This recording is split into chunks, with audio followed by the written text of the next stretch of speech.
வாழ்த்துகிறேன். எனக்கு இந்த வாய்ப்பை கொடுத்த தேவனுக்கும் அவர்களுக்கு அழைப்பு கொடுத்த உங்களுடைய சபை மூத்த போதகர் மற்றும் சபை போதகர் யாவருக்கும் இவருடைய மிஷன் சார்பிலும் எனது சார்பிலும் நன்றியை தெரிவித்துக் கொள்கிறேன். கவனமாக இன்றைக்கு வெளியிடப்பட்டதான இந்த இயேசு கிறிஸ்துவின் உவமைகள், அற்புதங்கள், கட்டளைகள் மற்றும் போதனைகள் என்ற புத்தகமும் மிகவும் சிறந்த புத்தகமாக, சிறிய நூலாக இருந்தாலும் மிகவும் சிறப்புடன் அமைக்கப்பட்டுள்ளது. அதை நீங்கள் படிப்பதோடு மட்டுமல்ல, அவர்களுக்கு கொடுத்து தேவனுடைய வார்த்தையை குறித்து தியானிக்கவும் அதனுடைய ஆசீர்வாதங்களை பெற்றுக்கொள்ளும்படியும் உங்களுக்கு அன்பான வேண்டுதலை நான் கூறுகின்றேன். இந்த நாளிலே நாம் தியானிக்கும்படியாக தெரிந்து கொண்ட வேத பகுதி அப்போஸ்தலனாகிய யோவான் எழுதின சுவிசேஷம் 14ஆம் அதிகாரம். அப்போஸ்தலனாகிய யோவான் எழுதின சுவிசேஷம் 14வது அதிகாரம் 1 முதல் 14 வசனங்களை. உங்கள் இருதயம் கலங்காதிருப்பதாக, தேவனிடத்தில் விசுவாசமாயிருங்கள், என்னிடத்தில் விசுவாசமாயிருங்கள். என் பிதாவின் வீட்டில் அநேக வாசஸ்தலங்கள் உண்டு. அப்படி இல்லாதிருந்தால் நான் உங்களுக்கு சொல்லி இருப்பேன். ஒரு ஸ்தலத்தை உங்களுக்காக ஆயத்தம் பண்ண போகிறேன். நான் போய் உங்களுக்காக ஸ்தலத்தை ஆயத்தம் பண்ணின பின்பு நான் இருக்கிற இடத்திலே நீங்களும் இருக்கும்படி நான் மறுபடியும் வந்து உங்களை என்னிடத்தில் சேர்த்துக் கொள்வேன். நான் போகிற இடத்தை அறிந்திருக்கிறீர்கள், வழியையும் அறிந்திருக்கிறீர்கள் என்றார். நாம் படித்த வசன அடிப்படையிலே பார்க்கும்போது இந்த விதமான செய்தியை நீங்கள் அநேக இடங்களில் கேட்டிருப்பீர்கள். ஆகவே இது புதிய செய்தி என்று நான் சொல்வதை விட மீண்டுமாக உங்களுக்கு நினைவூட்டுகிற ஒரு செய்தியாகவே நான் கருதுகின்றேன். உங்கள் இருதயம் கலங்காதிருப்பதாக என்பதுதான் நம்முடைய செய்தியின் தலைப்பாக. நாம் உங்கள் இருதயம் கலங்காதிருப்பதாக என்பதை நம்முடைய செய்தியின் தலைப்பாக எடுத்துக்கொள்வோம். சென்ற வாரத்திலே நான் திருநெல்வேலி மாவட்டத்திலே ஒரு சபைக்கு வேதாகம படிப்பை குறித்து போதிப்பதற்காக சென்றிருந்த போது அங்கு வந்திருந்தாங்க ஒரு இளைஞன், ஒரு தம்பி என்னோட வந்து பேசினார். அவர் பேசிய போது அவர் சொன்னார், எனக்கு சில மாதங்களுக்கு முன்பாக பலகீனம் வந்தது. அதன் பின்பு எனக்கு சரியாக தூக்கம் வருவதில்லை.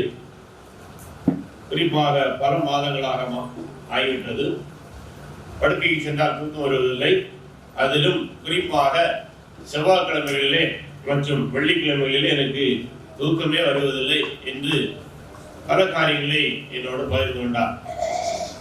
என்னுடைய வாழ்க்கை குறித்து ஏராளமான பயங்கள் இருக்கின்றது என்றெல்லாம் ஏராளமான காரியங்களை பேசினார். எல்லாவற்றையும் நமக்கு பேசுவதற்கு நேரம் இல்லை. அநேக வேளைகளிலே நம்முடைய வாழ்க்கையிலும் அப்படித்தான். இன்றைக்கு அநேக தூக்கம் வராமல் தங்களுடைய வாழ்க்கையை கழித்துக் கொண்டிருக்கின்றார்கள். முதியவர்களை பார்த்தோம் என்றால் பொதுவாக முதியவர்கள் அடிக்கடி சொல்வது எங்களுக்கு தூக்கமே வருவதில்லை என்று. ஆனால் முதியவர்களுக்கு தான் என்றால் இங்கே ஒரு இளைஞனை வந்து சொல்லுகிறான் எனக்கு தூக்கம் வருவதில்லை என்று. இன்னைக்கு உலகத்திலே நான் அநேகரை பார்ப்போமானால் அநேகர் இரவிலே தூங்குவது சற்று கடினமாக மாறிக்கொண்டிருக்கிறது. காரணம் என்னவென்றால் வாழ்க்கையில் உள்ள பிரச்சனைகள். சிலருக்கு பொருளாதார பிரச்சனை நினைத்து தூக்கம் வருவதில்லை. சிலருக்கு குடும்ப பிரச்சனைகள் அல்லது குடும்ப சூழ்நிலைகளை நினைப்பதனாலே தூக்கம் வருவதில்லை. சிலருக்கு இந்த நாட்டுடைய நிலைமைகளை குறித்து யோசித்தால் தூக்கம் வருவதில்லை. சிலருக்கு பயங்கள், சிலருக்கு இப்படி பல்வேறு விதமான காரணங்கள் மூலம் நம்முடைய வாழ்க்கை போய்கொண்டிருக்கின்றது. ஆனால் ஆண்டவராய் இயேசு கிறிஸ்து இங்கே உங்கள் இருதயம் கலங்காது இருப்பதாக என்று சொல்லும்போது அது மட்டுமல்ல பிரச்சனை. நீங்கள் யோவான் எழுதின சுவிசேஷம் 13ஆம் அதிகாரத்திலிருந்து நீங்கள் படிப்பீர்களாகில் அங்கே ஆண்டவராய் இயேசு கிறிஸ்து அந்த பஸ்காவை ஆசரித்ததை நாம் படிக்கின்றோம். இந்த பஸ்கா ஆசரித்த பின்பு இந்த சீஷர்களோடு அவர் உரையாடியதை தான் இங்கே நாம் பார்க்கின்றோம். குறிப்பாக நமக்கு தெரியும், அவர் பஸ்காவை தன்னுடைய சீஷர்களோடு மேல் வீட்டு அறையிலே போஷித்த பின்பு அது அவரை சிறைப்படுத்தி அவரை கைது செய்து சிலுவையில் அடித்த சம்பவம் நமக்கு தெரியும். அதற்கு சற்று முன்புதான் இந்த வசனத்தை பேசுகின்றார். குறிப்பாக தன்னுடைய மரணத்தை குறித்து அவர் பேசியிருந்தார். ஆகவே சீஷன் நினைக்கிறார்கள், இவர் தன்னுடைய மரணத்தை குறித்து பேசுகிறார், இவர் மரித்தால் நமக்கு நாம் என்ன விதமான பிரச்சனைகளை சந்திப்போம். பொதுவாக இயேசு ஊழியம் செய்த போது அவரோடு இருந்தவர்களுக்கு எந்த பிரச்சனையும் இல்லை. என்னது, 3 வேளையும் சாப்பாடு இல்லையா, அதுல நல்ல சாப்பாடு, திருப்தியான சாப்பாடு, எங்கே போனாலும் மதிப்பு, இவைகளெல்லாம் அவர்களுக்கு கிடைத்துக் கொண்டிருந்தது. இப்போது அவர் சொல்றார், நான் மரித்து போவேன் என்று சொல்லுகின்றார். ஆகவே அவருடைய சிந்தனையில் என்ன ஓடினது என்றால், எல்லாம் எங்களுக்கு தந்து கொண்டிருந்த ஒரு மனிதர், உணவு, உடை எல்லாவற்றையும் எங்களுக்கு தந்து கொண்டிருந்த இவர் மரித்து போவேன் என்று சொல்லுகிறாரே, இவர் செத்து போனால் எங்களுக்கு என்ன கிடைக்கும்? அவர் பயம். அப்பதான் சொல்றாரு, நான் செத்து போறேன்னு சொன்னது குறித்து நீங்கள் கலங்க வேண்டாம். இல்லையா, நம்முடைய வாழ்க்கையிலும் ஒருவேளை நமக்கு எல்லாவற்றையும் தந்து கொண்டிருக்கிற ஒரு மனிதர் திடீரென்று இந்த உலகத்தை விட்டு போய்விட்டால் நாம் கலங்கி போவோம். இந்த கொரோனா காலங்களில் நடந்த செய்தி உங்களுக்கு தெரியும். நம்மோடு அன்போடு பழகி கொண்டிருந்தவர்கள் திடீரென்று இந்த உலகத்தை விட்டு எடுத்துக் கொள்ளப்பட்டார்கள். அநேக குடும்ப தலைவர்கள் எடுத்துக் கொள்ளப்பட்டார்கள். அநேக குடும்பங்கள் இன்று வேதனையில் இருக்கின்றது. அநேக மிஷனருடைய தலைவர்கள், மிஷனரி ஸ்தாபனங்களுடைய தலைவர்கள் இந்த உலகத்தை விட்டு எடுத்துக் கொள்ளப்பட்டார்கள். ஆகவே அந்த விதமாக இயேசு கிறிஸ்து சீஷர்கள் நினைக்கின்றார்கள், இவர் இப்போது செத்து போவேன் என்று சொல்றார், இவர் போய்விட்டால் எங்களுக்கு என்ன, எங்களுடைய கதி என்ன, எங்களுடைய நிலை என்ன என்று கலங்குகிறார்கள். அப்போதுதான் ஆண்டவர் சொல்றாரு, உங்கள் இதயம் கலங்காதிருப்பதாக. அன்பான தேவனுடைய பிள்ளைகளே, இந்த உலகத்திலே இயேசு கிறிஸ்துவை குறித்த செய்தியை நாம் கேட்கும் போது நாம் ஒன்றை புரிந்து கொள்ள வேண்டும், எந்த சூழ்நிலையிலும் நாம் கலங்காமல் இருக்க வேண்டும். அதை சொல்லிவிட்டு கலங்காமல் இருக்க வேண்டும் என்று அவர் சில ஆலோசனைகளை சொல்லுகின்றார். ஏராளமான ஆலோசனைகள் அவருக்கு கூறியிருக்கின்றார். வேத வசனங்களிலும் நம்முடைய இருதயங்கள் கலங்காமல் இருக்க வேண்டும் என்றால் அநேக ஆலோசனை இருக்கிறது. எல்லாவற்றையும் பார்ப்பதற்கு நேரமில்லை. ஆகவே ஒரு சில ஆலோசனைகள் மட்டும் நாம் பார்ப்போம். முதலாவதாக ஒன்று, அந்த யோவான் சுவிசேஷம் 14:1 உங்கள் இருதயம் கலங்காதிருப்பதாக என்று சொல்லிவிட்டு அதற்கான பரிகாரத்தை உடனே சொல்றார். பரிகாரம்னா, நான் இந்த ஜோசியம் பார்க்கிற ஒரு ஆளுகிட்ட போய் ஒரு நாள் மத்தியானம் வரை காத்திருந்தேன். எது காத்திருந்தேன்னா, இவர் எப்படியெல்லாம் ஜோசியம் சொல்றாரு, இதை குறித்து எனக்கு ஆய்வு செய்ய வேண்டும். அதனால நானும் ஜோசியம் பார்க்க போற மாதிரி பார்க்கல, பக்கத்துல அவர் ஆபீஸ்ல போய் அப்படியே இருந்தேன். ஒரு மத்தியானம் காலத்தை 10 மணிக்கு ஆபீஸை திறந்தாரு. மத்தியானம் 1 மணி வரை நான் அவரோடு இருந்து கேட்டேன். வருகிற மக்கள் சில பிரச்சனைகளை சொல்வார்கள், அதுக்கு அவர் தீர்வுகளை சொன்ன மாதிரி சொல்வார். சிலர் சொன்னாங்க, ஐயா நான் இதெல்லாம் செய்து பார்த்துட்டேன், எனக்கு கிடைக்கல. உடனே அவர் பரிகாரம் சொல்வார். நான் பரிகாரத்தை எல்லாம் சொன்னா அவங்களுக்கு பயங்கர கஷ்டமா இருக்கு. ஆண்டவராகிய இயேசு கிறிஸ்து நம்முடைய இருதயங்கள் கலங்காது இருக்க வேண்டும் என்றால் பெரிய பரிகாரங்களை செய்ய சொல்லவில்லை. அவர் இந்த ஜோசியர் என்ன பரிகாரம் தெரியுமா? அந்த பரிகாரங்களை செய்ய பல லட்சம் ரூபாய் செலவு.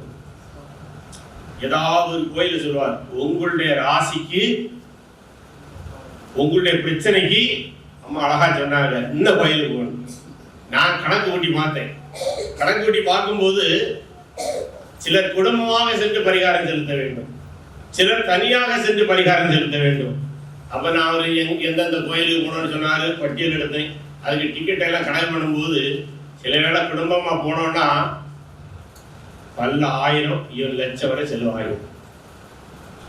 ஆண்டவர் இந்த வாழ்விலே, நம்முடைய வாழ்வில் இருக்கிற பிரச்சனையில் இருந்து நம்முடைய இருதயங்கள் கலங்காமல் இருக்க வேண்டும் என்றால் அப்படி பெரிய எந்த பிரச்சனையும் நமக்கு அதிக பாரத்தை சொல்லவில்லை.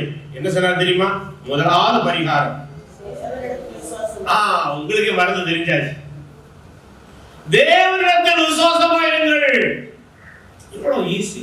இன்னைக்கு மனிதன் நினைக்கிறான், நான் வேண்டுமென்றா எந்த கோயிலுக்கு செல்கிறேன், ட்ரெயின்ல போகணுமா, பிளைட்ல போகணுமா, என்னெல்லாம் வாங்கி கட்டி கொண்டு போக வேண்டும், பரிகாரம் செலுத்ததுக்கு என்னெல்லாம் செலுத்த வேண்டும், எல்லாத்துக்கும் தயாரு. ஆனால் மெய்யான தேவனை விசுவாசிப்பதற்கு அநேக தயார் இல்லை. ஆண்டவர் சொல்கிறார், உங்கள் இருதயம் கலங்காமல் இருக்க வேண்டும் என்றால் நீங்கள் செய்ய வேண்டிய முதலாவது பரிகாரம் தேவனிடத்தில் விசுவாசமாயிருங்கள். இந்த காலை வேளையிலே நம்முடைய இருதயங்களில் விசுவாசம் இருக்கிறதா? சில வேளைகளிலே நாம் பைபிளை எடுத்துக்கொண்டு ஆலயத்துக்கு வருவோம். பெரிய பெரிய ரெக்கார்டுகளை கூட வைத்திருக்கலாம். எனக்கு அநேகரை தெரியும், சபையிலே டீக்கன்களாக இருப்பார்கள், சபையிலே பொறுப்பில் இருப்பார்கள், கடவுள் நம்பிக்கை கிடையாது. கன்னியாகுமரி மாவட்டத்தில் எனக்கு தெரியும், சென்ற சில மாதங்களுக்கு முன்பாக திருநெல்வேலி மாவட்டத்திலே ஒரு சபையினுடைய போதவரோடு பேசிக் கொண்டிருந்தேன். சபை போதவர் சொல்கிறார், எனக்கு இதுல எல்லாம் நம்பிக்கை கிடையாது. நான் போய் சொல்லவில்லை. ஆனால் அந்த போதகரை நான் பாராட்டுகிறேன். ஏன் தெரியுமா? உண்மை பேசினார். இன்னைக்கு அநேக போதகர்கள் பொய் பேசுகிறார்கள், ஆனால் உண்மை பேசினார். அவர் சொன்னார், எனக்கு நம்பிக்கை கிடையாது. நான் கேட்டேன், அப்படியான எதற்கு நீங்கள் சபையிலே போதகராக இருக்கிறீர்கள்?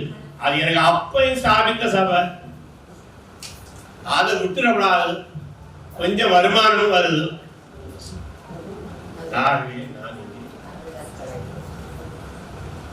அன்பான தேவனுடைய பிள்ளைகளே, இப்படித்தான் இன்று சிலர் இருக்கின்றார்கள். அவர்களுடைய இருதயங்களில் எப்போதும் கலக்கம் இருக்கும். ஆண்டவர் சொல்கிறார், உங்கள் இருதயம் கலங்காது இருப்பதாக நீங்கள் தேவனிடத்தில் விசுவாசமாயிருங்கள். இன்னைக்கு அநேகர் சொல்கிறார்கள் கடவுள் இல்லை. இன்னைக்கு வாலிபர்கள் அநேகர் இருக்கின்றார்கள். கல்லூரியிலே படிக்கிற வாலிபர்களோடு வந்து பேசுவார்கள். சில இடங்களில் சகோதரிகளோட பேசுறார்கள். பாஸ்டர், எங்களுடைய கல்லூரியிலே படிக்கின்ற அநேக மாணவர்கள் கடவுள் இல்லை என்று சொல்கின்றார்கள். அப்படிப்பட்ட கருத்துக்கள் இன்று அதிகமாக பரப்பப்பட்டு வருகின்றன. யூடியூப்ல நீங்க போங்க, வெப்சைட்ல போங்க, அந்த கருத்துக்கள் எல்லாம் இருக்கிறது. ஆகவே கடவுள் இல்லை என்று ஆகிவிடுமா? கடவுள் உண்டு என்று நிரூபித்து பேசுவதற்கு நமக்கு இங்கே நேரம் இல்லை. அது ஒரு பெரிய பாடம். ஆனால் காக்கை குருவிகளை பாருங்கள், மலைகளை பாருங்கள், கடல்களை பாருங்கள், அண்ட சராசரங்களை பாருங்கள், இவைகளெல்லாம் தானாய் தோன்றிவிடுமா? ஒரு குண்டூசி கூட தானியே தோன்றாது. நம்முடைய தலையில இருக்கிற ஸ்லைடு இருக்குல்ல, என்னென்ன விதமாக எல்லாம் வைக்கின்றார்கள். ஆனால் எதுவும் தனியாக வருவதில்லை, ஏதோ ஒரு மனிதன் செய்கின்றான். ஆகவே ஒரு குண்டூசி கூட தனியாக தானாக உருவாகாது என்றால் இந்த அண்ட சராசரி எப்படி உருவாகும்? ஆண்டவர் படைத்தார். எபிரேயர் 11 அதிகாரம் 3ஆம் வசனத்தை படியுங்கள். எபிரேயர் 11:3. விசுவாசத்தினாலே நாம் உலகங்களை தேவனுடைய வார்த்தையினால் உண்டாக்கப்பட்டது என்று இவ்விதமாய் காணப்படுகிறவர்கள் தோன்றப்படுகிறவர்களால் உண்டாகவில்லை என்று அறிந்திருக்கிறோம். ஆண்டவர் படைத்தார். ஒன்றை புரிந்து கொள்ள வேண்டும். உங்களுடைய கல்லூரிகளிலே இன்றைக்கு ஒருவேளை பாடங்கள் எல்லாம் இருக்கலாம். இவைகளெல்லாம் தானாய் தோன்றினது என்று, மனிதன் குரங்கிலிருந்து தோன்றினார் கூட படித்து தரலாம். இவைகளெல்லாம் பாடங்களோடு நீங்கள் வைத்துக் கொள்ளுங்கள். ஆனால் அதற்காக அது உண்மையாகாது. அது பாடத்துக்கு தேவையானது, ஆனால் வாழ்க்கைக்கு தேவையல்ல. வாழ்க்கைக்கு தேவை தேவன் உலகத்தை படைத்தார். அதுதான் உங்களுடைய வாழ்க்கையை செழிப்பாக்கும். அதுதான் உங்களுடைய இருதயங்களை கலங்காமல் செய்யும். நான் தேவனால் படைக்கப்பட்டேன். ஆண்டவராய் இயேசு கிறிஸ்து சொல்கிறார், காக்கை குருவிகளை படைத்து பாருங்கள், அநேக அடைக்கலான் குருவிகளை பார்க்கிலும் நீங்கள் விசேஷித்த விதமாய் படைக்கப்பட்டீர்கள். நாம் எவ்வளவு அழகாக படைக்கப்பட்டிருக்கிறோம் தெரியுமா? நாம் எவ்வளவு விசேஷித்தவர்களாய் படைக்கப்பட்டிருக்கிறோம் தெரியுமா?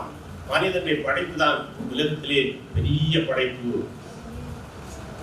நாம் இன்னும் நம்மை குறித்து சில ஆய்வு செய்யவில்லை. அன்பான தேவனுடைய பிள்ளைகளே, ஆண்டவர் சொல்கிறார், தேவனிடத்தில் விசுவாசமாயிருங்கள். அது ஏனென்றால் அவர் நம்மை படைத்தவர்.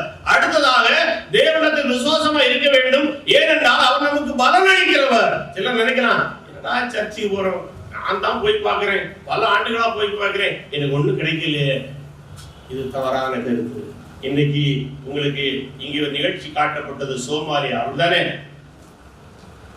நான் சில ஆண்டுகளுக்கு முன்பாக எங்களுடைய ஊர்ல ஒரு வயதான மனிதரோடு பேசிக் கொண்டிருந்த போது அவர் சொன்னார், சில ஆண்டுகளுக்கு முன்பு அப்படின்னா அவருடைய சின்ன வயசுல அவரோட பாஸ்டர்கள் எல்லாம் தெரியும், நம்முடைய வீடுகளும் இப்படித்தான் இருந்தது, நம்முடைய மூதாதையர்கள் இப்படித்தான் இருந்தார்கள். நாம் இங்க எப்படி இருக்கிறோம்? ட்ரெஸ் எல்லாம் பாட்டு தேவ தூதர்களை போல இருக்கிறோம், ஏஞ்சல்ஸ் இல்லையா? நம்முடைய பிள்ளைகள் எல்லாம் அழகான ட்ரெஸ்ஸை போட்டு இங்கே பாடும்போது சந்தோஷமா இருக்கிறது. God has blessed us. ஆண்டவர் நம்மை ஆசீர்வதிக்கிறார். 200 ஆண்டுகளுக்கு முன்பு இதே பகுதி சோமாலியை போல இருக்கும். தேவனிடத்தில் விசுவாசமாயிருங்கள், உங்கள் இதயம் கலங்காதிருப்பதாக. சரித்திரத்தை மறந்து விடாதீர்கள். சரித்திரத்தை மறைந்தவன் சரித்திரத்தை இழப்பான், தன் எதிர்காலத்தை இழப்பான். குமரி மாவட்டம் எப்படி இருந்தது? இன்னைக்கு அநேக தம்பிகளுக்கு தெரியாது. நான் நினைக்கிறேன், நம்ம எப்படியோ பயங்கர ஆண்ட பரம்பரை அரசியல் பேசுறாங்க. நம்ம ஆண்ட பரம்பரை. நீங்கள் எந்த பரம்பரை இருந்தாலும் எப்படித்தான் இருந்தீர்கள்? ஆண்டவராய் இயேசு கிறிஸ்து வந்தார், உங்களை இவ்வளமாக ஆளக்கூடியவர்களாக மாற்றினார். சரித்திரத்தை மறந்து விடாதீர்கள். நம்முடைய பிள்ளைகளுக்கு சொல்லிக் கொடுங்கள். நாம் இப்படி இருந்தோம், நம்மை அடிமைப்படுத்தி வைத்திருந்தார்கள், ஆண்டவர் நம்மை இப்படி உயர்த்தினார். ஆகவே ஆண்டவர்களுக்கு பயனளிக்கிறவராக இருக்கின்றார். படைத்தவர் மட்டுமல்ல. எபிரேயர் 11:6 படியுங்கள். எபிரேயர் 11:6. விசுவாசம் இல்லாமல் தேவனுக்கு பிரியமாயிருப்பது கூடாத காரியம். ஏனென்றால் தேவனிடத்தில் சேருகிறவன் அவர் உண்டென்றும் அவர் தம்மை தேடுகிறவர்களுக்கு பலனளிக்கிறவர் என்றும். நம்மை தேடுகிறவனுக்கு பலனளிக்கிறவர் இல்லையா? நம்ம எல்லாம் நம்முடைய மூதாதையர் தேடினாங்க, நம்முடைய தாத்தா பாட்டி தேடினாங்க. அவர்கள் தேடிதன் ஆசீர்வாதத்தை அனுபவித்துக் கொண்டிருக்கிறார். என்னுடைய பாட்டி, அம்மாவுடைய தாயார் 100 வயது பக்கத்திலே வாழ்ந்தார்கள். அவர்கிட்ட கேட்பேன், கடைசியில் உங்களுக்கு கண்ணு தெரியாது. பாட்டி கேட்பேன், பாட்டி கண்ணு தெரியாதுல்ல, எப்படி உங்களுடைய நேரம் போகிறது? என்னுடைய பாட்டிக்கு 10 பிள்ளைங்க, எல்லா பிள்ளைகளுக்கும் சேர்த்து 34 பேர பிள்ளைங்க. என்ன சொன்னா தெரியுமா? நான் உங்களுக்கு எல்லாம் ஜெபம் பண்ணிட்டே இருக்கேன். கண்ணு காணாது, கடைசி வரை பைபிளை படித்தாங்க. ஆனா சொன்னாங்க, உங்களுக்காக நான் ஜெபம் பண்ணிட்டே இருக்கேன். கடைசி வரை அப்படித்தான் இருந்தார்கள். அவருடைய 34 பேர பிள்ளைகளே நாங்கள் பெரும்பான்மையினர் இருந்து நல்ல நிலையிலே இருக்கிறோம், நல்ல ஆசீர்வாதத்தோடு இருக்கிறோம், ஒரு குறையும் இல்லை.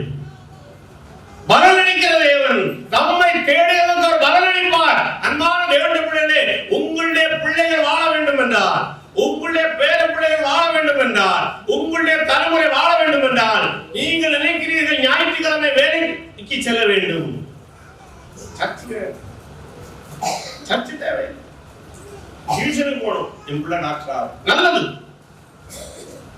சர்ச்சுக்கு போகணும்னா தேங்காய் வெட்ட போகணும், 1000 வருஷம் போகணும். இப்படி நாம் கணக்கீடுகளை வைத்திருக்கிறோம். அன்பான தேவனுடைய பிள்ளைகளே, தேவனை தேடுகிறவர், தேவனிடத்தில் சேருகிறவன் தேவன் பலனளிக்கிறார் என்பதை உணர்ந்து கொள்ள வேண்டும். இன்னைக்கு நீங்க நினைக்கலாம், எல்லாரும் வேலைக்கு போறாங்க, நாங்க ஒரு 10-20 பேர் வேலை இல்லாம இருக்கிறோம், ஒருவேளை பாஸ்டர் முகத்தை பார்க்கணுமே அதற்காக வந்திருக்கிறோம். அன்பான தேவனுடைய பிள்ளைகளே, உணர்ந்து கொள்ளுங்கள். நீங்கள் உண்மையோடு தேவனை தேடும் போது உங்களுக்கானதை சேர்த்து வைத்துக் கொண்டே இருக்கிறார். நான் ஒருபோதும் நான் வேலை செய்து சம்பாதித்தேன் என்று சொல்ல மாட்டேன். நான் 2 காரியங்கள் தேவன் தந்தார். என்னுடைய மூதாதையருடைய உண்மையினாலே நான் எதையும் சம்பாதிக்கிறேன். என் தேவன், என் மூதாதையர்கள் செய்த முடிவுகள். நாங்கள் இந்த மெய்யான தேவனை தேட வேண்டும். நாங்கள் இப்படி இருக்கக்கூடாது. மெய்யான தேவனை தேடுவதனால் எங்கள் தலைமுறை ஆசீர்வதிக்கப்படும் என்று கருதினார்கள், அதை செய்தார்கள். அந்த ஆசீர்வாதத்தை நாம் பெற்றுக் கொண்டிருக்கின்றோம். அன்பான தேவர்களே, நீங்கள் தேவனை தேடுகிறாயில் உங்கள் பேர பிள்ளைகளின் ஆசீர்வாதம், உங்களுடைய தலைமுறை ஆசீர்வாதமாயிருக்கும். ஆகவே தேவனிடத்தில் சேருகிறவன் அவர் உண்டென்றும் அவரை தேடுவதற்கு பலனளிக்கிறவர் என்றும் விசுவாசிக்கிறேன். தேவனிடத்தில் விசுவாசமாயிருங்கள், என்னிடத்தில் விசுவாசமாயிருங்கள், அவர் பலனளிக்கிறவர் என்று விசுவாசமாயிருங்கள். உங்கள் இதயம் கலங்காமல் இருக்கிறது. அடுத்ததாக யோவான் 14:2-3 அவர் சொல்கிறார், என் பிதாவின் வீட்டில் அநேக வாசஸ்தலங்கள் உண்டு. அப்படி இல்லாத இருந்தால் நான் உங்களுக்கு சொல்லி இருப்பேன். ஒரு ஸ்தலத்தை உங்களுக்காக ஆயத்தம் பண்ண போகிறேன். நான் போய் உங்களுக்கு ஸ்தலத்தை ஆயத்தம் பண்ணின பின்பு நான் இருக்கிற இடத்துல நீங்கள் இருக்கும்படி நான் மறுபடியும் வந்து உங்களை சேர்த்துக் கொள்வேன் என்று சேர்க்கல. என்ன சொல்ற, செத்து போனீங்க பயப்படுறாங்க. எப்பா பயப்படாதப்பா, நான் போய் ஒரு இடத்தை ஆயத்தப்படுத்திட்டு வந்து உங்களை அழைத்து சொல்லி வடம வீட்டுக்கு அழைத்து செல்கிறவர். ஆகவே உங்களுடைய இதயம் கலங்காதிருப்பதாக. அவர் நம்மை படைத்தவர், ஆகவே உங்களுடைய இதயம் கலங்கக்கூடாது. அவர் நமக்கு பலனளிக்கிறவர், ஆகவே உங்களுடைய இதயம் கலங்கக்கூடாது. அவர் பரம வீட்டை உங்களுக்கு ஆயத்தம் பண்ணி போட்டுக் கொண்டிருக்கின்றார், உங்கள் இதயம் கலங்காதிருப்பதாக. நான் கல்லூரியில் படித்துக் கொண்டிருந்த போது என்னுடைய ஒரு ஆசிரியர் பெங்களூர்ல, அவருக்கு வீடே கிடையாது. ஒரு முறை அவர்கிட்ட நான் சொன்னேன், சார் நீங்க வீடு இல்லாம இருக்கிறீங்களே, நான் உங்களுக்கு ஜெபிக்கிறேன் சொன்னேன். அவர் சொன்னாரு, தம்பி அதுக்காக நீ ரொம்ப கவலைப்படாண்டா, ஆண்டவர் எனக்கு பரலோகத்தில் வீட்டை ஆயத்தப்படுத்திக் கொண்டிருக்கின்றார். அது எனக்கு நான் அந்த ஆசிரியரை எப்பவுமே விசாரிப்பேன். சில ஆண்டுகளுக்கு இறந்து போனார். ஆனால் அந்த குடும்பத்துக்காக நான் இப்போது சில இடம் விசாரிக்கும் போது சமீபத்திலே நான் கேட்ட செய்தி என்னென்றால், அவருடைய பிள்ளைகள் பெங்களூர்ல ஒரு வீடை வாங்கி இருக்கின்றார்கள். ஆண்டவர் ஆசீர்வதிக்கின்றார். கடலூர்ல வீடு வாங்கியது சாதாரணம் தானே. எல்லா இடத்துலயுமே வீடு கட்டுவது கஷ்டம். கல்யாணம் பண்ணிப்பா, வீட்டை கட்டிப்பா, ரெண்டு ரொம்ப கடினமான காரியம். ஆகவே ஆண்டவர் பரலோகத்திலே வீட்டை ஆயத்தப்படுத்துகிற தேவன் பூமியிலே அவர் எல்லாவற்றையும் தர வல்லமை. ஆண்டவர் என்ன சொன்னார்? தம்முடைய சொந்த குமாரனையே உங்களுக்கு தந்தவர், அவரோடு கூட மற்ற எல்லாவற்றையும் அல்லாதிருப்பது எப்படி? ஆகவே நீங்கள் ஆண்டவரை தேடுவாராயில் உங்களுடைய தேவைகளை சந்திக்க அவர் போதுமானவர். உங்களுடைய இருதயம் கலங்காதிருப்பதா. ஆகவே ஆண்டவருடைய சிந்தனை உங்களுடைய வேண்டும். உயிர்த்தெழுந்த ஆண்டவரை நீங்க நம்ப வேண்டும். அவர் உங்களை விசாரிக்கிறார். அடுத்ததாக நம்முடைய இருதயம் கலங்காமல் இருக்க வேண்டும் என்றால் பாவ அறிக்கை செய்ய வேண்டும். சில வேளையில் நாம் நினைப்போம், நான் என்ன பாவம் செய்ய. இன்றைக்கு மனிதன் பாவம் செய்யாதவன், அவர்களே பாவம் இல்லை என்கிற கருத்து பரவலாக பரப்பப்பட்டு வருகிறது. உலகமும் அது ஒரு தத்துவமாகவே வைத்துள்ளார்கள்.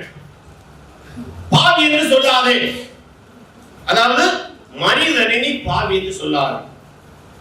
பாட்டு, எந்த குழந்தையும் நல்ல குழந்தைதான் மண்ணில் புறக்கையிலே, பின்பு நல்லவராவதும் தீயவராவதும் அன்னை வளர்க்கையிலே. கேட்கிறது நல்லாதான் இருக்கு. ஆனால் வேதம் சொல்கிறது, என் தாய் என்னை பாவத்திலே கற்பம் தரித்தாள். அதனுடைய பொருள் என்னவென்றால், நாம் பிறக்கும் போதே பாவ சாபத்தோடு தான் பிறக்கிறோம். நீங்க நினைக்கிற மாதிரி அல்ல.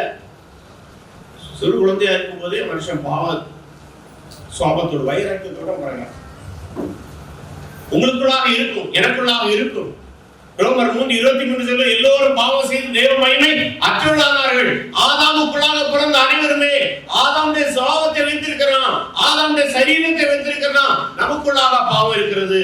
என்னில் பாவம் இல்லை என்போமானால், உங்களில் பாவம் இல்லை என்போனால் வசனம் நம்மை எச்சரிக்கிறது, நீங்கள் உங்களையே வஞ்சிக்கிறீர்கள். உங்களிலே பாவம் இல்லை என்றால் நீங்கள் உங்களையே வஞ்சிக்கிறீர்கள். ஆகவே அன்பான தேவனுடைய பிள்ளைகளே, தேவ சமூகத்தில் வரும்போது அந்த பரிசுத்த தேவனோடு நம்மை ஒப்பிடும் போது நாம் நம்மை பாவிகள் என்பது உணர்ந்து கொள்ள வேண்டும். நான் எதற்காக இதை சொல்கிறேன் என்றால், அநேக வேளைகளிலே நமக்கு வருகிற சஞ்சலங்கள், மனக்கலக்கத்துக்கு காரணம் நமக்குள்ளாக செயல்பட்டுக் கொண்டிருக்கின்ற பாவம். ஒருவேளை நீங்கள் கொலை செய்யாமல் இருக்கலாம். யோவான் சுவிசேஷம் 16ஆம் அதிகாரம் 3 வசனம் படிங்க. அவர்கள் என்னை விசுவாசியாதபடினாலே பாவத்தை குறித்து. இன்னைக்கு நிறைய நினைக்கிறேன் தெரியுமா, கொலை செய்தாதான் பாவம். சென்ட்ரல் ஜெயில 2 ஆண்டுகள் ஊழியம் செய்து அநேக குற்றவாளிகள், கொலை குற்றவாளிகள், விசாரணை கைதிகள் அவர்களோடு பேசும். எங்கள்கிட்ட உள்ள அனுப்பும் போதே போலீஸ் ஆபீசர் சொல்லி தான் அனுப்புவாங்க, சார் அண்ணா நிக்கிறான் பாருங்க, அவன் பெரிய கொலைகாரனா இருக்கும். ஆனா நீங்க போனா என்ன சொல்லுவோம் தெரியுமா, ஐயா நான் ஒண்ணுமே செய்யல, என்ன கொண்டு பிடிச்சு போட்டுக்கிறாங்க அப்படின்னு சொல்லுவாங்க. அது எங்களுக்கு ஒரு பயிற்சி கொடுத்து அனுப்புவார்கள். பெரிய பெரிய கொலைக்காரர்கள் எல்லாம் ஒருத்தரும் நான் ஒண்ணும் செய்யல சார், போலீஸ்காரங்க என்ன சந்தேகத்துல பிடிச்சு போட்டுக்கிறான் சார், நான் ஒண்ணும் செய்யல சார், என்ன கொலை குற்றம் சாட்டி உள்ள போட்டுக்கிறான் சார், நான் 1001 கைதி சார், எனக்காச்சும் ஒண்ணுங்க சார். யாரும் ஏற்றுக்கொள்ள மாட்டார்கள். சில வேளை நாம் கூட நினைக்கிறோம், கொலை செய்தால்தான் குற்றவாளி என்று, கொள்ளை அடித்தால்தான் குற்றவாளி என்று. ஆனால் வேதம் சொல்கிறது எல்லாவற்றிலும் பெரிய பாவம். 16:9 என்ன படிச்சோம், அவர்கள் என்னை விசுவாசியாதபடினாலே பாவத்தை குறித்தும். உலகத்திலே பெரிய பாவம் இயேசு ஏற்றுக்கொள்ளாததான். ஆச்சரியமாயிருக்கு. மனிதன் எதற்கு நரகத்துக்கு செல்கிறான்? சில சின்ன வயசுல நான் ஒரு கன்வென்ஷன் பிரசங்கி எங்க ஊர்ல வந்திருந்தார். அவர் கன்வென்ஷன் பிரசங்க, வெத்தலை போடுவது பாவம், பீடி பிடிப்பது பாவம், அதை செய்வது பாவம், இதை செய்வது பாவம். உண்மைதான், அதெல்லாம் தேவையற்ற காரியங்கள். ஆனால் நாம் நினைக்கிறோம் வெத்தலை போடுவதும், பீடி சிகரெட் பிடிப்பதும், அதில் வேறு போதை வஸ்துகளை உட்கொள்வதுதான் பாவம் என்று கருதி கொண்டிருக்கின்றோம். ஒன்றை புரிந்து கொள்ளுங்கள், இயேசு கிறிஸ்து ஏற்றுக்கொள்ளாமல் இருப்பதான் உரிய பாவம். இதுக்கு மன்னிப்பே கிடையாது. சில வேளை இயேசு ஏற்றுக்கொள்ளாத ஒரு இருதயம் நம்மில் இருக்குமானால் அது ஒருபோதும் சமாதானத்தை அடைய முடியாது. நீங்க நினைப்பது மாதிரி இல்ல. நம்முடைய வாழ்க்கையிலே ஆண்டவராய் இயேசு கிறிஸ்து ஏற்றுக்கொள்ளும் போது ஒரு பெரிய சமாதானம் வருகிறது. அதைத்தான் ஆண்டவர் பல இடங்களிலே சொல்லியிருக்கிறார். யோவான் 14:27 படியுங்கள். யோவான் 14:27 சமாதானத்தை உங்களுக்கு வைத்து போகிறேன், என்னுடைய சமாதானத்தை கொடுக்கின்றேன், உலகம் கொடுக்கிற பிரகாரமாய் கொடுக்கவில்லை, உங்கள் இருதயம் கலங்காதிருப்பதாக. இல்லையா? உலகம் இன்றைக்கு சமாதானத்தை குறித்து பேசுகிறது. நீங்கள் அரசியல்வாதிகளை பாருங்க, உங்களுக்கு என்ன வார்த்தை சொல்லுவாங்க? மக்கள் அனைவரும் சுபிட்சம் பெற்று சமாதானத்தோடு வாழ வேண்டும் என்று. சமாதானம் வாங்கணுமா? பொருளை வாங்கி 20 பொருளை வாங்கிட்டு பாதி ஆளுதே சொல்லிட்டு சமாதானம் வாங்கணுமா? எதுலையும் சமாதானம் இல்லை. புத்தாண்டு வாழ்த்து சொல்லுவாங்க, நீங்கள் எல்லாரும் எல்லாம் பெற்று சகல நன்மையும் பெற்று அமைதியோடு வாழ வேண்டும் என்று உலக தலைவர்கள் எல்லாம் வாழ்த்துகிறார்கள். சமாதானம் வந்ததா? சிலர் யாகங்கள் செய்கின்றார்கள், உலகம் சமாதானமாக வேண்டும் என்று பல குடங்கள் கணக்காக, பல டன் கணக்காக நெய்களை ஊற்றி யாகம் செய்கிறார்கள். அது ஒரு நம்பிக்கை. ஆனால் சமாதானம் வந்ததா? சிலர் சொல்கிறார்கள், அணு உண்டு, அணு ஆயுதங்கள் எல்லாம் நான் நிறுத்திவிட வேண்டும், அப்பொழுது உலகத்திலே சமாதானம் வரும் என்று. வந்ததா? வந்து விடுமா? உக்ரைனில் இருக்கிற யுத்தம் நிறுத்தப்பட்டால் நாம் ராத்திரி இங்க நிம்மதியை தூங்கிவிட முடியுமா? ஆண்டவர் சொல்கிறார், உலகம் தராத சமாதானம், உலகம் கொடுக்காத சமாதானம் நான் தருகிறேன். கல்வாரி சிலுவையிலே அவர் எவ்வளவு சமாதானமாக இருந்தாரோ அந்த சமாதானத்தை உங்களுடைய வாழ்க்கையிலே போராட்டங்கள் இருக்கலாம், நெருக்கங்கள் இருக்கலாம், கவலைகள் இருக்கலாம், எல்லாவற்றையும் மீறி என்னுடைய சமாதானத்தை நான் உங்களுக்கு தருகின்றேன். அன்பான தேவனுடைய பிள்ளைகளே, அந்த சமாதானத்தை நாம் அடைய வேண்டும் என்றால் நாம் சில காரியங்களை செய்ய வேண்டும். 1 யோவான் 1:8 படிங்கள் வேகமாக. 1 யோவான் 1:8 நம்மில் பாவம் இல்லை என்போமானால், நமக்கு பாவம் இல்லை என்போமானால் நம்மை நாமே வஞ்சிக்கிறோம், சத்தியம் நமக்குள் இராது. அடுத்த வசனம் படிங்க. நம்முடைய பாவங்களை நாம் அறிக்கையிட்டால், நம்முடைய பாவங்களை நாம் அறிக்கையிட்டால் நமக்கு மன்னித்து எல்லா அநியாயங்களும். இன்று காலை வேளையில் இந்த ஆராதனை வேளையில் நம்முடைய பாவங்களை நாம் அறிக்கை. நீங்கள் நம்முடைய வாழ்வில் அதை சொல்றேன், நீங்கள் இயேசு ஏற்றுக்கொள்ளவில்லை என்றால் இன்று ஏற்றுக்கொள்ள வேண்டும். இயேசு ஏற்றுக்கொள்ளவில்லை என்றால் நீங்கள் எந்த விதமாக சமாதானத்தை தேடினாலும், எந்த யாகங்கள் செய்தாலும், எந்த விதமான நற்கிரியை செய்தாலும் உங்கள் இதயத்திலே சமாதானத்தை அடைய முடியாது. அநேக வயதானவர்கள் எனக்கு தெரியும், படுக்கையிலே மரண படுக்கையிலே நிம்மதியாக தூங்க மாட்டார்கள். காரணம் தெரியுமா? பாவ மன்னிப்பின் நிச்சயம் இல்லை. எந்த இதயத்திலே பாவ மன்னிப்பு நிச்சயம் இருக்கிறதோ அந்த ஒரு இதயம் தான் தன்னுடைய வாழ்க்கையை முடித்து தேவ சமூகத்தில் செல்ல இருக்கிற சமாதானத்தை அனுபவிக்க முடியும். மற்றபடி எந்த விதத்திலும் அனுபவிக்க முடியாது. நான் பெங்களூர்ல இருந்தபோது என்னுடைய நண்பர்களுடைய தாயார் மரணப்படுக்கையில் இருக்கின்றார்கள். அவர்களுக்கு எல்லாம் சின்ன பிள்ளைங்க. என் நண்பர் மட்டும்தான் சற்று வாலிபன். அவருடைய அடுத்த அறையிலே பெங்களூர் பட்டணத்தில் உள்ள பெரிய வைர வியாபாரியுடைய தாயார் 90 வயது, ஏசி ரூம். அங்க இருந்து கத்துகிறார்கள், மரண பயத்தினாலே ஓலமிடுகிறார்கள். அது மறு அறையிலே கேட்கின்றது. அதே அறையிலே பக்கத்து அறையிலே என்னுடைய நண்பருடைய தாயார் படுத்திருக்கிறார்கள். அவர்களுக்கு தெரிந்து போய்விட்டது, இனிமேல் நான் இந்த உலகத்தை பார்க்க மாட்டேன். எங்க நண்பரை அழைத்தார்கள், நான் பக்கத்திலே தான் இருக்கிறேன். என் நண்பர் சொன்னாங்க, வாலி பையன் கொஞ்சம் விளையாடுவான், அவனுடைய பேரை சொல்லி நீ அப்பாவுக்கு கீழ்ப்படிய வேண்டும், உன்னுடைய சகோதரியோடு அன்போடு இருக்க வேண்டும், ஆண்டுடைய சகோதரி. மரணத்தை அறிந்தபின்பு அவர்கள் சமாதானமாக அதை எதிர்கொள்கின்றார்கள். ஏனென்றால் அவர்களுக்கு தெரியும், நான் விசுவாசிக்கிறது இன்னார் என்று அறிவேன், நான் ஆண்டுடைய சமூகத்துக்கு செல்கின்றேன், அவர் என்னை சமாதானமாக இந்த பிரச்சனைகளை எதிர்கொள்ள வைத்திருக்கின்றார். பாருங்கள், எனக்கு இவர்கள் சொல்லும் போதே பக்கத்து அறையிலிருந்து சத்தம் கேட்டுக் கொண்டிருக்கிறது. ஏனென்றால் தேவன் கொடுக்கிற சமாதானம் அந்த வாழ்க்கையுடைய கடைசி வரை.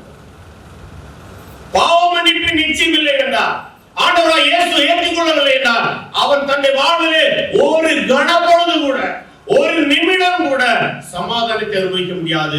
இந்த அநேகர் கிறிஸ்தவனுடைய பெயரில் இருக்கிறார்கள், ஆனால் இயேசு ஏற்றுக்கொள்ளாத அப்படினாலே வாழ்க்கையுடைய அனைத்து நிலைகளிலும் சமாதானத்தை இழந்து வாழ்ந்து கொண்டிருக்கிறார்கள். அன்பான தேவனுடைய பிள்ளைகளே, நம்முடைய வாழ்க்கை அப்படி இருக்கக்கூடாது. உங்கள் இருதயம் கலங்காதிருப்பதாக. ஏசாயா 1:18 படியுங்கள். ஏசாயா 1:18.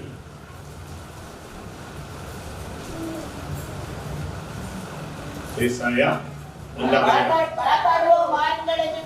வழக்காடுவோம் வாருங்கள் என்று கர்த்தர் சொல்கிறார். உங்கள் பாவங்கள் சிவேர் இருந்தாலும் உறைந்த மலையைப் போல் வெண்மையாகும். அவைகள் இரத்தாம்பர சிவப்பா இருந்தாலும் மஞ்சை போல வெண்மையாகும். அழகாக சொல்றாரு. பாவம் சிவப்பு நம்ம எடுக்கிறோம். அர்த்தம் என்ன தெரியுமா?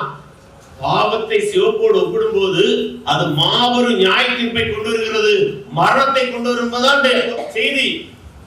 ஆகவே ஆண்டவர் இஸ்ரவேல் மக்களை பார்த்து அழைக்கிறார். நீங்கள் உங்களுடைய பாவங்கள் சிவப்பாக இருக்கிறது, அதாவது உங்களை நான் தண்டிப்பதற்கு தயாராக இருக்கின்றேன். ஆனால் நீங்கள் மனம் திரும்பியுள்ளாயில் மஞ்சை போல வெண்மையாகும். ஆண்டவர் நம்மை அழைக்கின்றார்.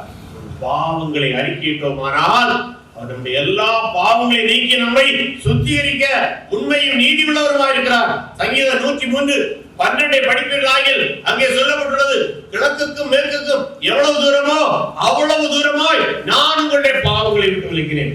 ஆண்டவர் நம்முடைய பாவங்களை மன்னிக்கும் போது நீங்கள் அதை நினைத்தால் அது வராது. சிலர் சொல்லுவாங்க,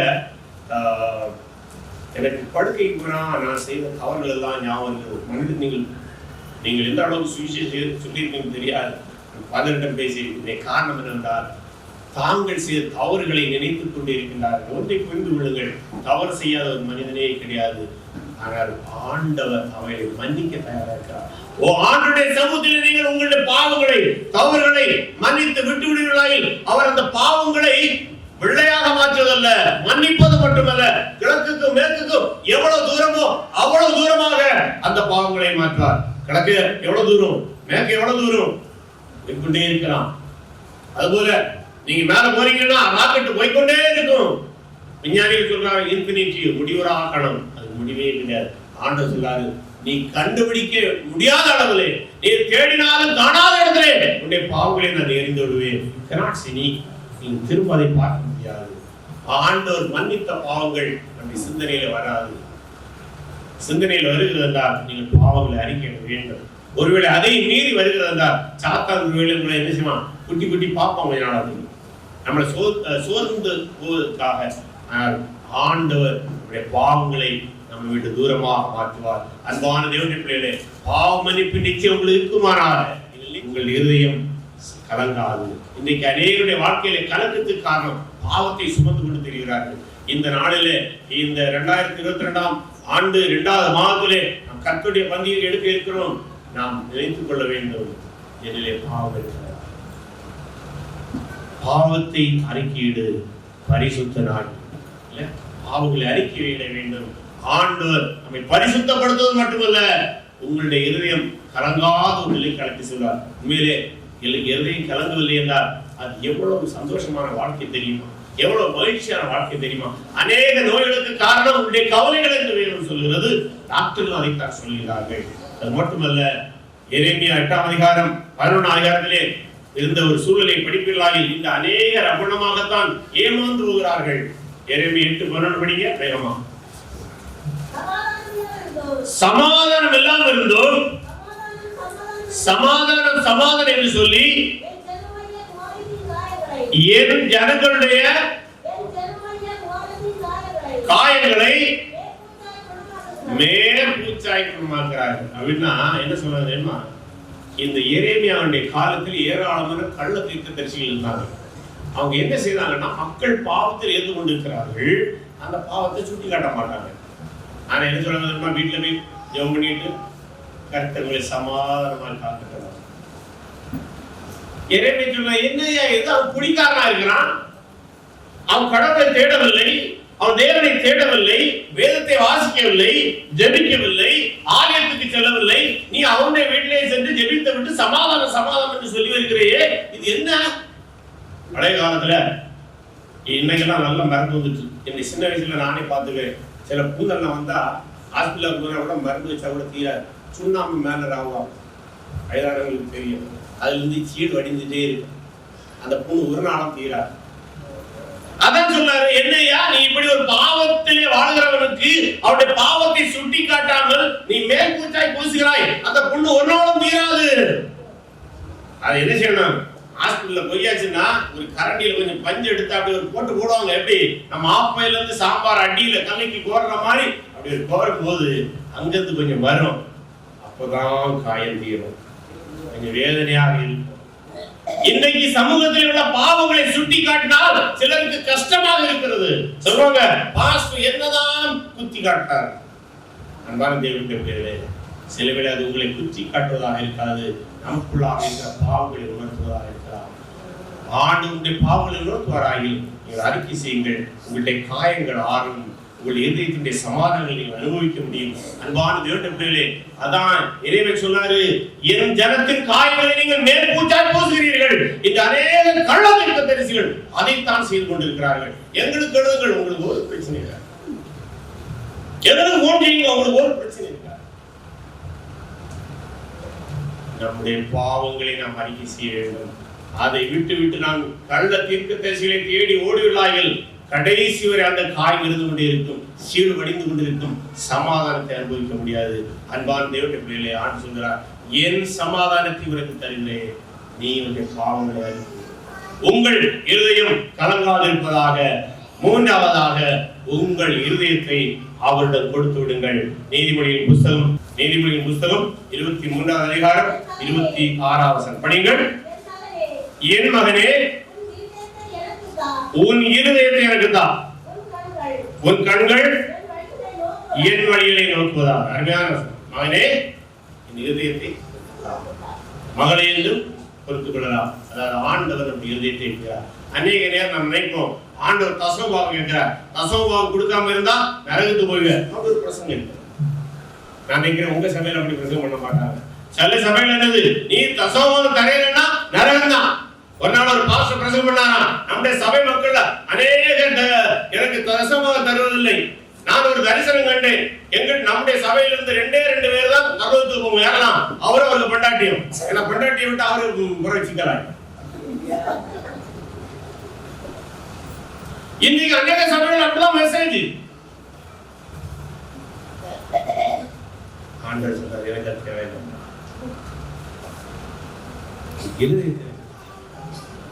உன்னுடைய இதயத்தில் தான் கவலைகள், பாரங்கள், வேதனைகள், சஞ்சலங்கள் எல்லாம் இருக்கிறது. நீ அதை மட்டும் பழைய பாட்டு, மகனே உன் நெஞ்சனுக்கு இன்றைக்கு உங்களுடைய இதயம் எங்கே இருக்கிறது? ஆண்டவர் கேட்கிறார், அதை எனக்கு தான். எரேமியா 17ஆம் அதிகாரம் 9 வசனம். எரேமியா 17:9 வேகமாய் படியுங்கள்.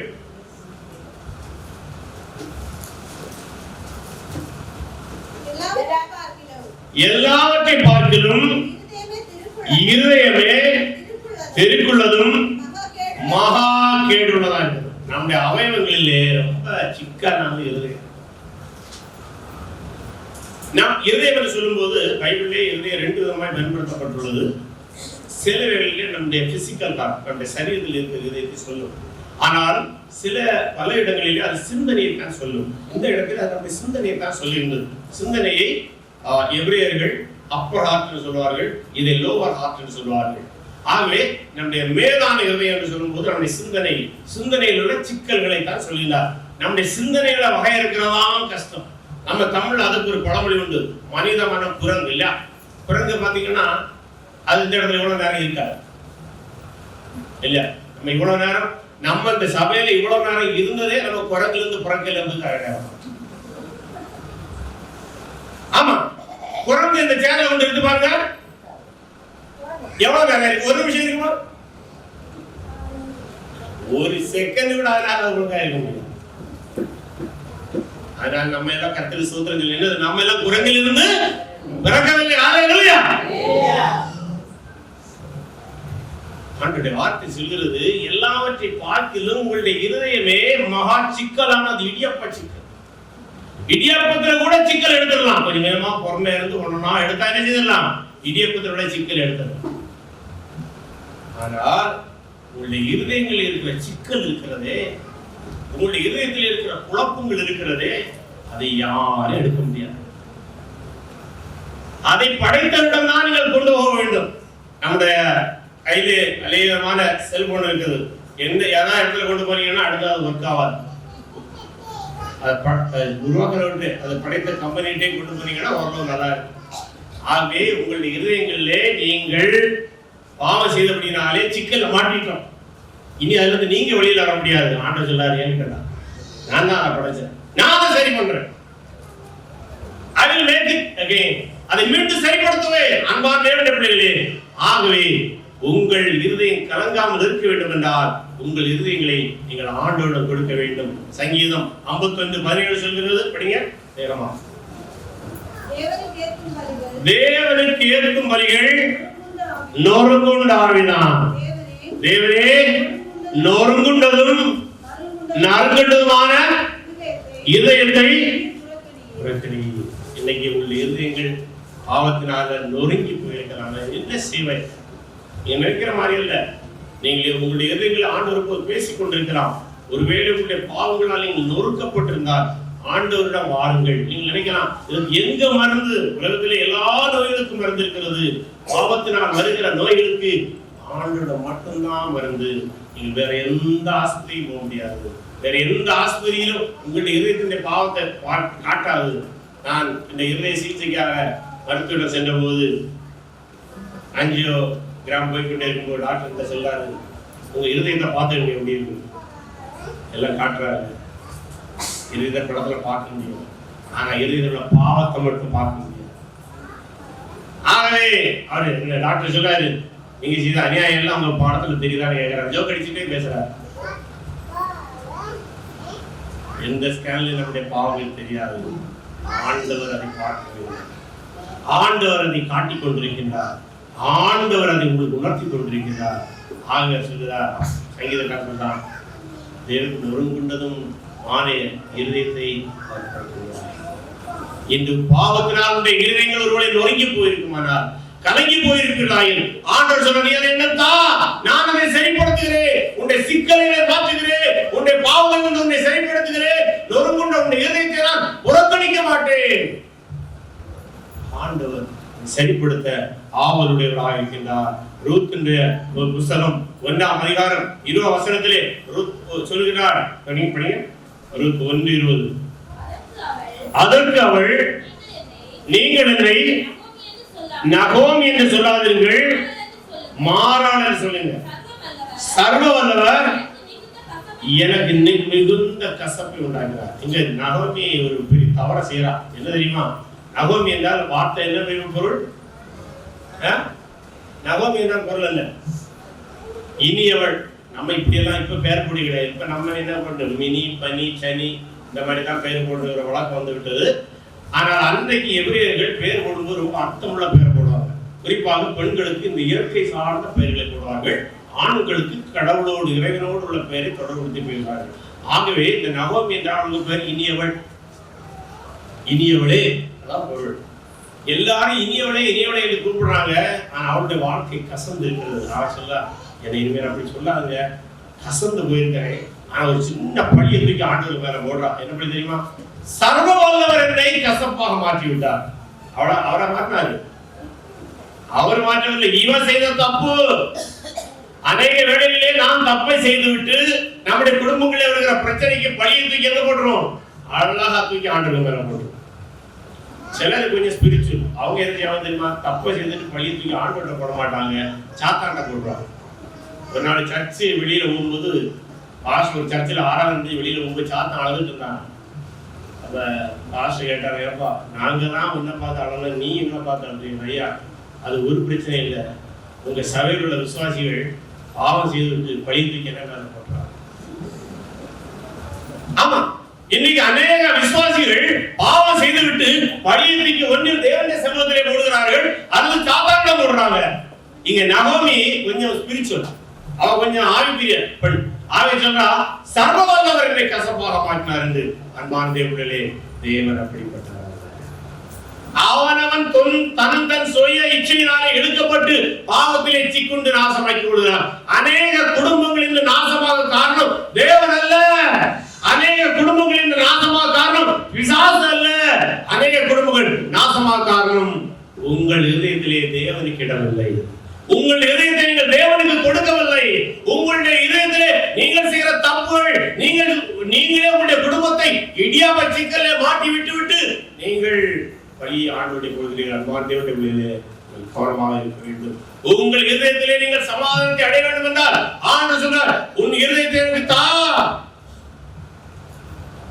ஆண்டவருடைய சமூகத்திலே நீ உன்னுடைய இதயத்தை கொடுக்க வேண்டும். பிலிப்பியர் 4:6 உன்னுடைய கவலைகள் எல்லாம் படிங்க. பிலிப்பியர் 4:6 வேகமா.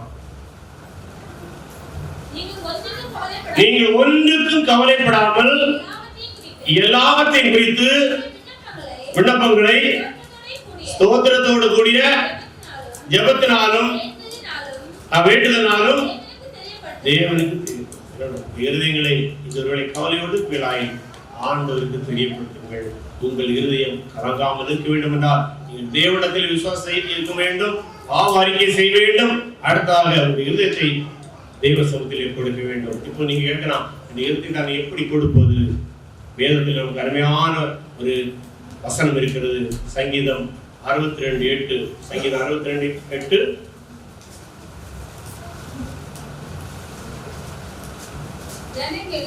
ஜனங்களே எக்காலத்திலும் எந்த காலத்திலும் அவரை நம்புங்கள். அவர் சமூகத்தில் உங்கள் இருதயங்களை இருதயத்தை எப்படி கொடுக்கிறது? இருதயத்தை ஊற்றி விடுங்கள். 1 சாமுவேல் 1:15 படிப்பிலாயில் அங்கே அன்னாள் வருவாள். அவள் மனக்லேஷமுள்ள ஸ்திரீ. பிள்ளை இல்லைன்னா இந்த காலத்துல கூட பிரச்சனை இல்லை. ஆனா அந்த காலத்துல அதை ரொம்ப சாபமாக கருதுவாங்க. அவளுடைய சக்களத்தை அவளை வேதனைப்படுத்துகிறாள். அவளுக்கு தூக்கமே கிடையாது. வீட்டுல போனா நிம்மதி கிடையாது. ஆனா நல்ல புருஷன் தான். புருஷன் சொன்னா நான் அவனுக்கு 2 பிள்ளைகளை விட அதிக அன்புள்ளவன். ஆனால் அது அவளை திருப்திப்படுத்தவில்லை இல்லையா? பொதுவாக புருஷன் நம்மகிட்ட ஆறுதலா ஒரு வார்த்தை சொல்லியாச்சுன்னா நமக்கு ரொம்ப சந்தோஷமா இருக்கும். அதே போல மனைவி கணவனிடம் அன்பாக ஒரு வார்த்தை பேசினா சமாதானமா இருக்கும். ஆனால் இந்த சக்களத்தை செய்கிற வேதனையினாலே இந்த அண்ணாவுடைய வாழ்க்கையிலே புருஷன் சொல்கிற ஆறுதல் வார்த்தை கூட அவளுக்கு ஆறுதலை கொடுக்கவில்லை. அவள் நேர ஆலயத்தில் வாரா, ஆண்டுடைய சமூகத்திலே எல்லாவற்றையும் ஊற்றுகிறார். அந்த வசனத்தை நீங்கள் சொல்றார். அதற்கு அந்நாள்